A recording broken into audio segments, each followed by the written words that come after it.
from the American Academy of Pediatrics. You've probably heard by now we're having a very serious measles outbreak in this country. If you've been listening to our show for a while, you know that we are not in the business of scaring parents, but we do care deeply about bringing you accurate information that you can use in your busy lives. And that is exactly what we're going to do today. What we do know is that vitamin A does not work at all for prevention of measles. And there is a lot of misinformation out there about this, where you can find people online who are saying, oh, you don't need a measles vaccine, you just need to give your child cod liver oil. And cod liver oil does have lots of vitamin A in it, but vitamin A is not an antiviral. Welcome to Healthy Children, the podcast for parents from the American Academy of Pediatrics. I'm Dr. Edith Bracho-Sanchez. I am a pediatrician and a mama figuring it out. This is a judgment-free space where all questions are good questions, and the answers will hopefully be even better. Let's get started. Today we have with us Dr. Adam Ratner, who is a professor of pediatrics, an infectious disease specialist, and a member of the AAP's Committee on Infectious Diseases. Adam, welcome. Great to be here. Thanks for having me. Of course. Adam, we were just talking offline a little bit before we started this interview, and I saw you on TV where you also mentioned that you have a new book out. Congratulations. Please tell us the title for everyone listening. Thank you. I'm really excited about it. The book is called Booster Shots, The Urgent Lessons of Measles and the Uncertain Future of Children's Health. Adam, it's almost like you knew what we were at risk for, and I couldn't think of a more timely book. I just ordered my copy. Really, congratulations. Hey, thank you. I wanted to start, Adam, at the beginning because I'm a start at the beginning kind of person, right? So when we think about the outbreak that we're having right now in this country, I know this is a loaded question, Adam, but what happened here? How did we get to the point where we have a measles outbreak of this magnitude in this country in 2025? Yeah, it is discouraging, but I would say not surprising. I first got really interested in measles just before the COVID-19 pandemic, when we had an outbreak in New York City in 2018 and 2019 that was about 650 cases. So it is not surprising in places where there are large pockets of unvaccinated kids that we're seeing outbreaks. It is sad because it's a preventable disease, and the death that happened from measles in this outbreak in Texas is tragic and was preventable, but predictable. Yeah, preventable, but predictable. And I have to ask you this as we're starting this conversation. Please remind us how effective the MMR vaccine is at preventing measles. So 2 doses of the measles, mumps, and rubella vaccine, which is the recommended schedule, is about 97% effective against measles. Yeah. And when should kids receive their MMR vaccine and their booster? Right. So the regular schedule is the first dose at 12 to 15 months of age, and then the second dose at 4 to 6 years of age, although that second dose can come earlier than that, as long as it's at least 28 days after the first dose. And Adam, what do you say to parents that are in an area where there's currently an outbreak right now? It's Texas. Hopefully the outbreaks stay in Texas, but as you said, there are pockets in this country where there's unfortunately a large percentage of kids who are not vaccinated. So it could move on from Texas. What do you say to parents in those places whose kids are younger than 1? What can they do? Right. So the best way of preventing measles is vaccination. And there are always going to be people in the population who can't get vaccinated. And the most common reason for that is kids who are too young to be vaccinated. So we generally start at 12 to 15 months of age. Sometimes in an outbreak situation, the local public health groups will recommend giving the first dose of MMR vaccine at a younger age. They'll usually go to 9 months or even as low as 6 months. We don't vaccinate kids under 6 months. And vaccinating everyone in the population who's eligible helps protect those kids who are too young to be vaccinated, as well as other people who can't be vaccinated because of immunodeficiency or other reasons that they might not be able to receive it. So for parents who have kids who are too young to be vaccinated, who are living in a place where there's an active measles outbreak, it can be a really scary situation. And I would say, sort of like advice at the beginning of COVID, to avoid large gatherings, avoid seeing people who you know to be unvaccinated, just trying to control exposures for kids who are unvaccinated during the time of this outbreak. Yeah. And Adam, what about parents like me who have children who are between the two doses? What should we be doing differently? Is one dose, as long as everybody else is also committing to vaccinating, going to be enough for now? What are you saying to parents like me? Yeah, so a single dose is way, way better than nothing. Right. It is, about 93 to 95% effective. And we give that second dose just to make up the difference between the 93% and the 97%, because that is a big difference on a population level. But the vast majority of kids who've received one dose of MMR, 93 to 95% of them, are protected. Yeah, I love that. I recently looked that up to sort of remind myself and calm my nerves as I see more cases pop up throughout the country, unfortunately.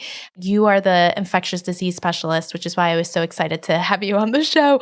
As I understand it, the percentage of the population that needs to be vaccinated to prevent and contain outbreaks like the ones that are happening in Texas is about 95%. Is that right? Yeah, so measles is our single most contagious disease. It's more contagious than flu. It's more contagious than Ebola. It's more contagious than polio or any other infection you can think of. And the more contagious something is, the higher the percentage of the population you need to vaccinate in order to make sure you don't have an outbreak. And so we draw that line for measles at about 95%. It depends on a bunch of things like how much mixing there is among people in the population and what kind of behaviors people have in terms of being in crowds and stuff. But 95% is what we aim for. We usually look at the kindergarten two-dose MMR rate as kind of an indicator for a population. And as a country, before the COVID pandemic, we were at between 95 and 96%, which is good. At this point, after COVID, the 2024 data, we're at under 93% and falling. And some of the state levels are much lower than that. And certainly some of the community levels, as we're seeing in West Texas now with Gaines County, where the vaccination rate is about 80-something%. And when we had the outbreak in New York City, the affected communities, their vaccination rate was about 80%. And so that really is a recipe for an outbreak. It's somewhat predictable, right? And I don't mean to dwell on the percentages, but really there's a beauty to the science in the sense that it is somewhat predictable and preventable, as you said, Adam. Now, I did want to also ask you, I have heard from parents in my office who are feeling a bit scared and a bit disoriented because there's a lot of misinformation about vaccines out there, some of which is really scary, right? And then here's the doctor telling them that measles itself is scarier.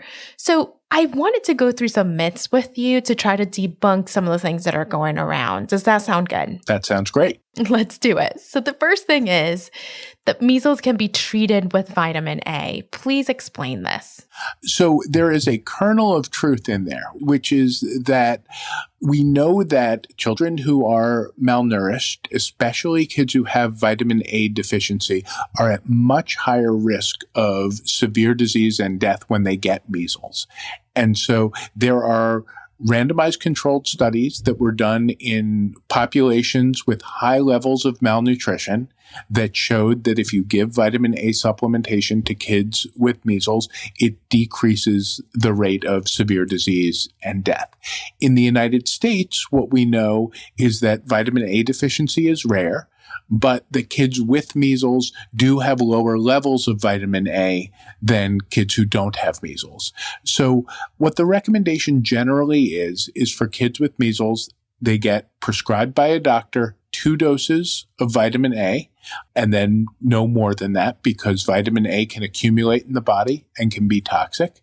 So what we do know is that vitamin A does not work at all for prevention of measles. And there is a lot of misinformation out there about this, where you can find people online who are saying, oh, you don't need a measles vaccine. You just need to give your child cod liver oil. And cod liver oil does have lots of vitamin A in it, but vitamin A is not an antiviral. It doesn't stop the measles virus from making copies of itself. It doesn't stop kids from getting sick with measles, and even kids who are receiving vitamin A can have severe disease. Adam, the other things I wanted to ask you about, what is going on with budesonide, the steroid that's also making the rounds in the disinformation and misinformation spaces as some sort of treatment or prevention? Please tell us what's happening there. So one of the most common complications of measles is pneumonia. That is the thing that makes kids with measles end up in the hospital, and it can be life-threatening. And sometimes in the treatment of pneumonia or other airway diseases, doctors will give steroids as a portion of that treatment. Budesonide is a steroid.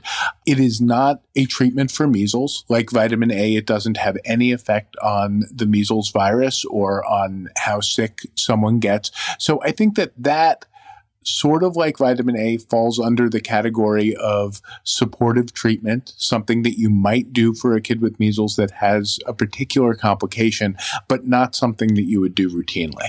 Mm-hmm. And what about this antibiotic clarithromycin? I'm already starting to hear about it. What is the deal there? So there's nothing special about clarithromycin. It is an antibiotic, and so it's useful for treating some bacterial infections. And sometimes when kids with measles get bacterial pneumonia on top of the pneumonia that you can get from measles, we will give antibiotics. Clarithromycin would be one choice in that circumstance, but there's nothing specific about it with measles, and certainly not something that I would use outside of the setting of bacterial pneumonia. What about this idea that the vaccine itself can cause measles? Can you help us understand that? Yeah, that's simply not true. Yeah. In about 5% of kids who get the MMR vaccine, they can get a rash afterwards. And the rash looks a little bit like a measles rash, but it's not contagious. And that's the main thing. So there are not outbreaks that occur from measles vaccine. And they do molecular typing and RNA sequencing to look at the different viruses in outbreaks. And the virus that is causing the outbreak in West Texas is a completely different type from the one that is in the vaccine. And so the outbreak is not being caused by the vaccine. Yeah, thank you. And that is exactly what I was referring to. I think what I've seen circulating online is children, a very small percentage of whom can get a rash after the vaccine. And then unfortunately, parents taking that to mean that they got measles from the vaccine. And that's just not true. So I really appreciate you clarifying that. The other thing, and Adam, to be honest, I wasn't going to bring this up at all, but I think in the spirit of preparing parents for some of the things that are out there, I'm starting to hear something that sounds very familiar to something that happened during the COVID-19 pandemic. And it's this play on words around someone who passed away with an illness versus from an illness. And the spirit behind this, my take is to minimize the severity of a death from something like measles, right? So I'm starting to hear people saying, well, so-and-so, or the one death we've had so far passed away with measles, but not from measles. Can you please set the record straight there? Yeah, this drives me bananas. Same, Adam. When you're talking about deaths from a preventable infection like measles, I think you need to be clear that even if the person has coexisting conditions, we heard this, as you said, a lot during COVID. They would say, oh, nobody who, wasn't obese or didn't have diabetes or something ever died from COVID. So first of all, that is completely untrue. And second of all, those are real people. Yeah. And in the same way, even if you did have an outbreak of an illness where only people with other medical problems were affected, those would still be people and it would still be worth preventing that disease. With measles, it's not even true because healthy children, and my understanding from the comments of the people in the hospital where the child in West Texas who tragically died was cared for, my understanding is that that child was a previously well school-age child who died from measles. And that is sad. Yeah, it's tragic. It's just absolutely tragic. So I, again, appreciate you setting the record straight there. And I think for some parents, there's this tendency to want to just shut it all off, right? It's just too much information. So how would you recommend that parents find correct information when there's just so much out there? Right. I think the problem is that it's not the kind of decision that you can just shut off, in the sense that deciding not to vaccinate is making a decision that can have very severe consequences, as we're seeing in Texas now. And I think that there is so much misinformation and disinformation out there that it can be hard to find good information. There's good information out there. The American Academy of Pediatrics has great vaccine resources. So does the Children's Hospital of Philadelphia Vaccine Education Center. And so does knowyourvaccines.org, which is a website that has information on vaccine ingredients that was started by my daughter. Wait, did you say your daughter, Adam? Yes, absolutely. She started that website during COVID at a time when she was concerned that there was so much misinformation out there about ingredients in vaccines. It lists all of the vaccines on the schedule, every ingredient in there, and compares each ingredient and the amount to how you would have exposure from food or from other sources. I'm going to the website immediately. Excellent. There are lots of places you can go for good information. I think for many families, the place that they look for information is from a pediatrician who they trust. And those relationships are incredibly valuable, and people develop them over time, and they form an alliance with a pediatrician, and they know that that person is looking out for them. I think that one thing that we as a population can do that would help with all of this is that the anti-vaccine people are so loud in their, pushing of misinformation about vaccines. I think that it would help if people sort of normalized what most parents do, which is getting their kids vaccinated according to the routine schedule. And so that can be as simple as, at the playground saying, oh, we just took our daughter to get her MMR because she turned a year old.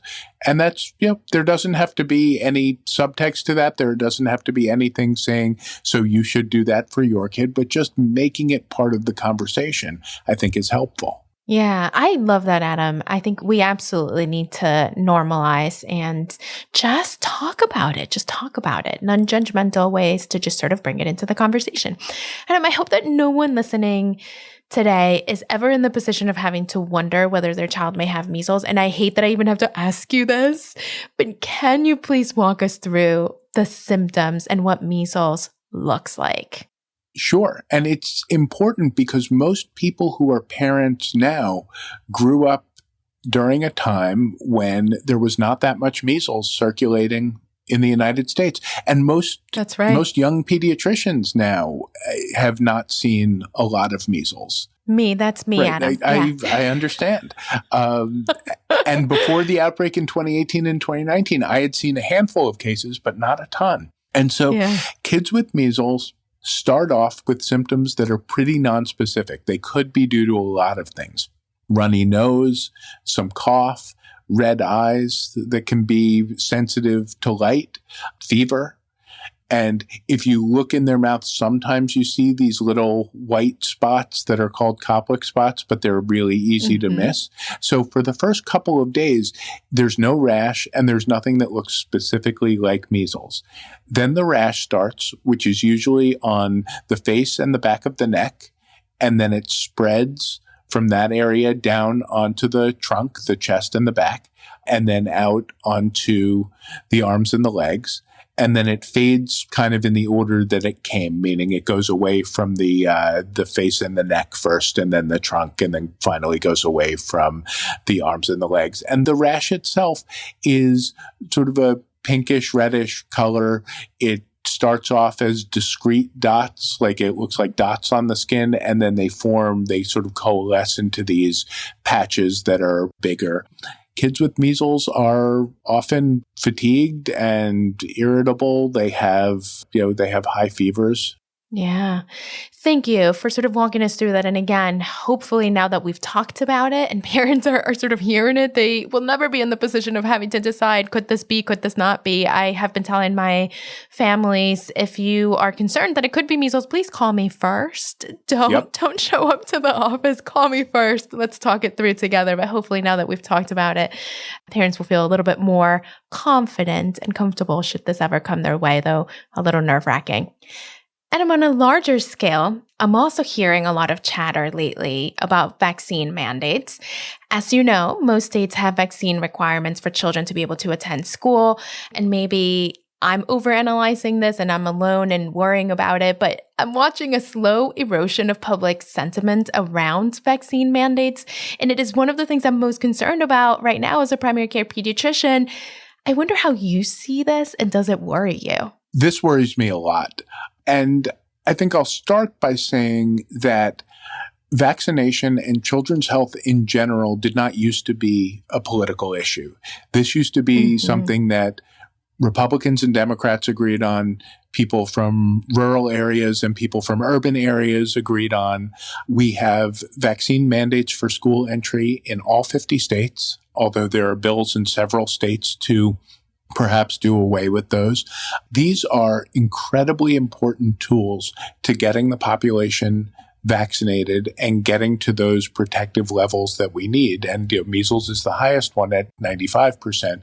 And what we know from decades of experience before there were widespread vaccine mandates is that you never get to those levels without requiring it for school entry. And that's in part because we have clinics and places where people can go to get caught up before school entry. It is a point at which it encourages parents to get their kids vaccinated at that point. And it's a reminder of how seriously we take vaccine preventable diseases as a society. And I think if that gets eroded, we're going to see more and more vaccine preventable disease outbreaks. And it's measles now, but it will be other things that follow. Yeah. And again, appreciate that reminder. It is chilling. It is scary. I also, Adam, on another note, I can't tell you the number of things I catch as a primary care pediatrician only because the kids came into my office to get a vaccine. I mean, I'm talking a child who needs glasses, a child who should see a dentist for a tooth pain before they can go to school and actually focus and learn. I mean, these mandates are such a remarkable public health tool on so many different levels. So thank you for sharing my concern, Adam. On that note, as we come to the end of our show, we do like to end our episodes with what we call a parenting prescription. So when it comes to navigating the current moment, which is one in which measles is undeniably spreading, what is one thing you want all parents to know? The most important way, the only way to prevent measles infection is by getting vaccinated. And the measles, mumps, rubella vaccine is safe and it works well, and it is something that every family should choose to do. Thank you so much, Dr. Adam Ratner, for joining us today. My pleasure. Great to be here. And thank you at home for joining us. If you like the Healthy Children podcast, please subscribe on your favorite podcast app and help us spread the word. Follow Healthy Children on YouTube, Instagram, Facebook, and Threads at Healthy Children AAP. And be sure to visit healthychildren.org, the parenting website of the American Academy of Pediatrics. Healthy Children is a production of the American Academy of Pediatrics. Our creative team includes Laura Alessio, Catherine Beard, Garrett Brown, Zach Christman, Ann Johnsos, Kathy Jewell, Claire Keating, Doug Nagel, Jackie Ortega, Susan Stevens-Martin, Mary Claire Walsh, Hannah Weston. And our theme music was composed by Doug Nagel. We'll be back next time. I'm Dr. Edith Bracho-Sanchez. Thanks for listening.